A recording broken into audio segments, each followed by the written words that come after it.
Horas, salam reformanda, Masiha Holongan.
Shalom Bapak Ibu Saudara yang terkasih di dalam Tuhan Yesus Kristus.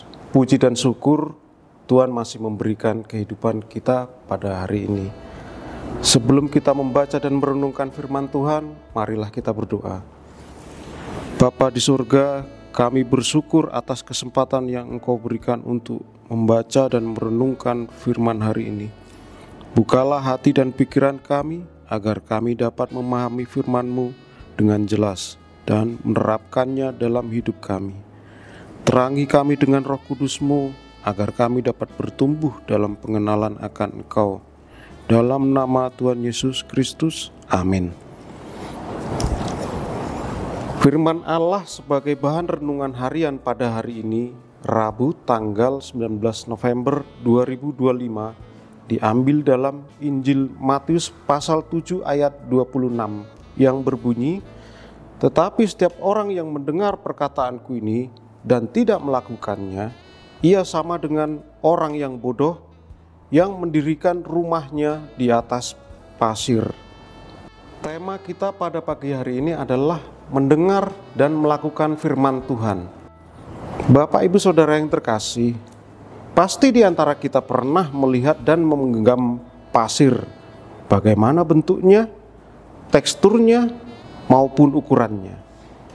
Ya, pasir adalah jenis butiran tanah kasar hasil pelapukan batuan beku dan sedimen, tidak berstruktur, yang terdiri dari partikel batu dan mineral yang terpecah halus. Pasir memiliki beberapa karakteristik fisik, diantaranya adalah kemampuan menahan air yang rendah. Butirannya yang sangat ringan membuat pasir bergeser, berterbangan, dan berserakan bila mana diterpa hujan, banjir, dan angin badai.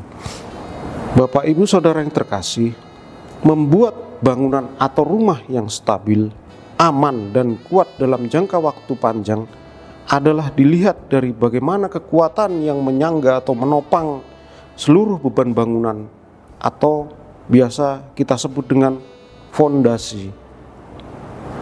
Arti kata fondasi dalam kaidah bahasa Indonesia dapat diartikan sebagai dasar bangunan yang kuat. Biasanya terdapat di bawah permukaan tanah tempat bangunan itu didirikan. Kemudian kata fondasi dapat juga diartikan sebagai fundamen. Bapak Ibu Saudara yang terkasih, bila kita membangun rumah di atas pasir tanpa fondasi adalah sama saja kita melakukan hal yang bodoh dan sia-sia, karena tidak akan bertahan lama. Rumah itu akan berisiko roboh, miring, hancur, juga dapat mengancam nyawa orang yang tinggal di dalam rumah tersebut. Maka dari itu, pentingnya struktur fondasi yang kuat guna menyangga atau menopang seluruh beban bangunan atau rumah.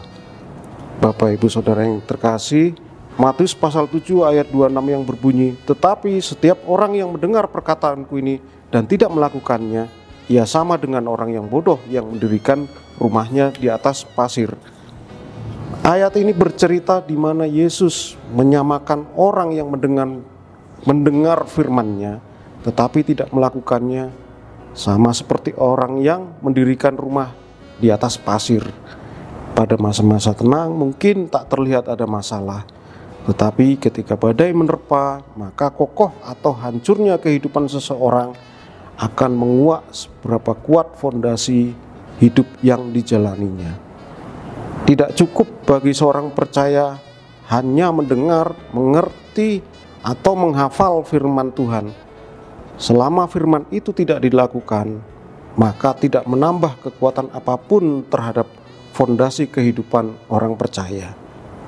Mendengar firman Tuhan itu adalah cara kita mengenal Allah, sekaligus mengetahui kehendak-Nya bagi kita. Namun jangan berhenti sampai di situ. Kita harus membuat firman menjadi nyata, terlihat, dan dirasakan oleh setiap orang. Kita harus menghidupi firman itu dalam setiap bidang hidup keseharian, bukan hanya mendengar saja tetapi melakukannya. Mendengar dan melakukan firman Tuhan itu adalah dua hal yang berbeda. Namun hendaknya dalam hidup kita keduanya berjalan beriringan. Bapak Ibu Saudara yang terkasih, pesan yang ingin disampaikan dalam ayat ini adalah marilah kita menjadi orang yang pandai mendengar firman Tuhan serta memelihara dan melakukannya. Amin. Tuhan memberkati. Mari kita berdoa. Terima kasih Bapa atas firman-Mu yang telah kami baca. Biarlah firman ini menjadi pelita bagi langkah kami dan menjadi kekuatan dalam menjalani hari ini. Tuhan, tuntun kami untuk selalu hidup sesuai dengan kehendak-Mu. Dalam nama Tuhan Yesus Kristus, amin.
Mari kita berdoa sebagaimana yang diajarkan oleh Tuhan Yesus. Bapa kami yang di surga, dikuduskanlah nama-Mu. Datanglah kerajaan-Mu, jadilah kehendak-Mu di bumi seperti di surga. Berilah kami pada hari ini makanan kami yang secukupnya, dan ampunilah kami akan kesalahan kami, seperti kami juga mengampuni orang yang bersalah kepada kami. Dan janganlah membawa kami ke dalam pencobaan, tetapi lepaskanlah kami daripada yang jahat. Karena Engkau-lah yang punya kerajaan dan kuasa dan kemuliaan sampai selama-lamanya. Amin. Anugerah Tuhan kita Yesus Kristus, serta kasih setialah Bapa dan persekutuan Roh Kudus yang memberkati dan menyertai kamu sekalian hari ini, esok, sampai selama-lamanya. Amin. Demikian renungan kita pagi ini. Selamat berkarya bagi Tuhan. Tetap semangat, tetap sehat. Salam Reformanda Masiha Holongan.